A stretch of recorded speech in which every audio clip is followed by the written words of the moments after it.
Las nociones de término y de modo son utilizadas por Suárez y Cayetano respectivamente exclusivamente para dar respuesta a este problema. Hay que distinguir claramente los dos casos.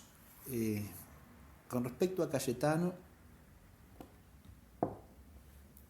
hay una cuestión preliminar que considerar que hemos mencionado en la clase, a saber si Cayetano explica la cuestión aplicando la noción de modo o no, porque dentro de la tradición tomista hay discusiones a este respecto. Hay quienes admiten que Cayetano se vale de la noción de modo y hay quienes sostienen que no lo hace.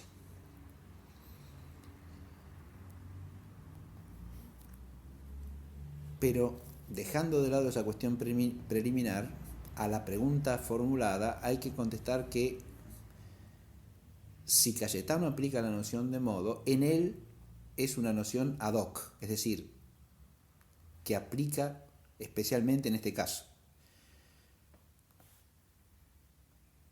Si otra fuera la situación, la primera cuestión que acabo de recordar no tendría lugar, porque si Cayetano hiciese un uso amplio de la noción de modo, no cabría siquiera plantear la cuestión de si en este caso la aplica o no la aplica realmente.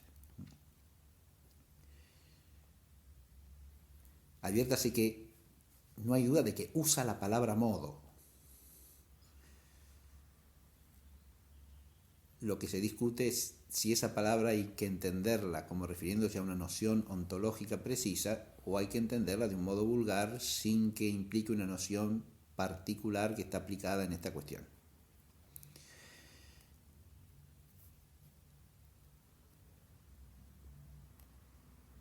Pero es obvio que un hombre de la inteligencia, de la agudeza y de la sutileza de Cayetano, cuando usa un término, no lo usa sin noción correlativa. Así que lo que en realidad habría que plantear es qué significa el modo en Cayetano, más que si usa o no usa la noción. Porque usando la palabra hay alguna noción que hay que asociar a la palabra. Pero sí es cierto que en Cayetano la noción no tiene aplicación sistemática, es decir, que no es una noción que aparezca en diversidad de problemas. Opuesto es el caso de Suárez, porque en Suárez la noción de modo es una noción sistemática fundamental de su ontología. Suárez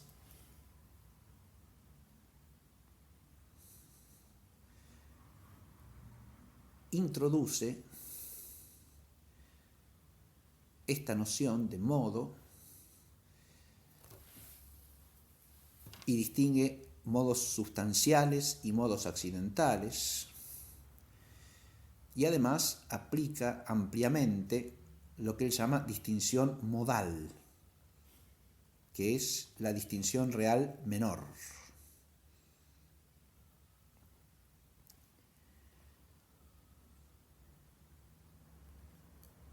Ciertamente no es este el único problema o la única cuestión en que Suárez aplica la noción de modo.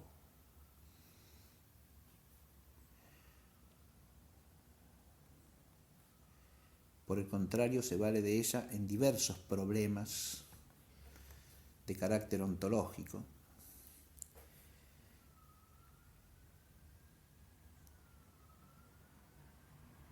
Así, por ejemplo, para explicar la unión de la forma sustancial y la materia prima, recurre a lo que él llama el modo de unión.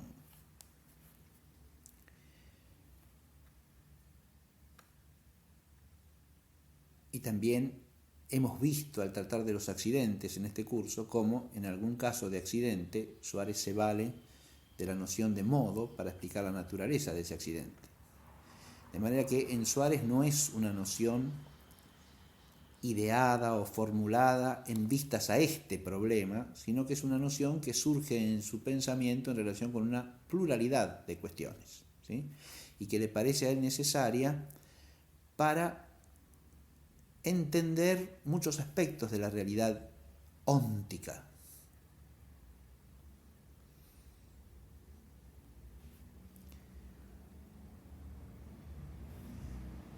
El modo es siempre en Suárez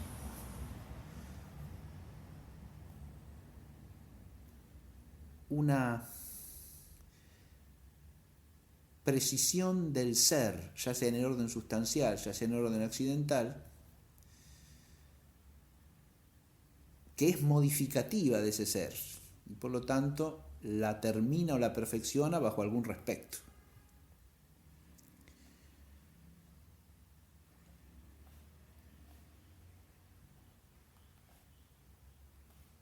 El modo se distingue siempre realmente de aquello a lo que modifica, pero al mismo tiempo se distingue con lo que él llama una distinción real menor, porque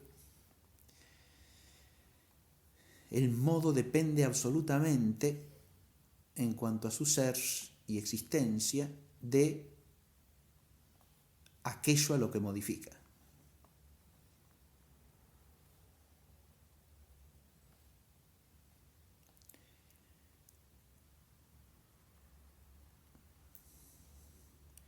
En mi opinión, esta doctrina de los modos en Suárez es uno de los aspectos originales que enriquecen la tradición de la ontología y es un aporte suyo específico que vale la pena considerar, estudiar ampliamente, profundizar.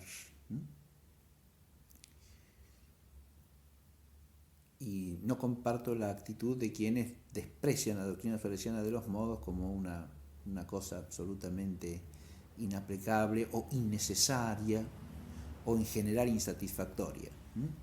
Me parece que en la perspectiva de Suárez y de su realismo profundo, la doctrina de los modos en muchos casos es una manera de hacerse cargo de cierto tipo de complejidad de la realidad del que, al menos en su opinión, no se puede dar cuenta con otras nociones. No quiere decir que todas las aplicaciones que hace Suárez de la noción de modo sean igualmente sensatas o igualmente razonables, pero lo que sí creo es que es razonable, por lo menos, la doctrina en su conjunto y que tiene que ser considerada, por lo menos, con respeto y con atención, porque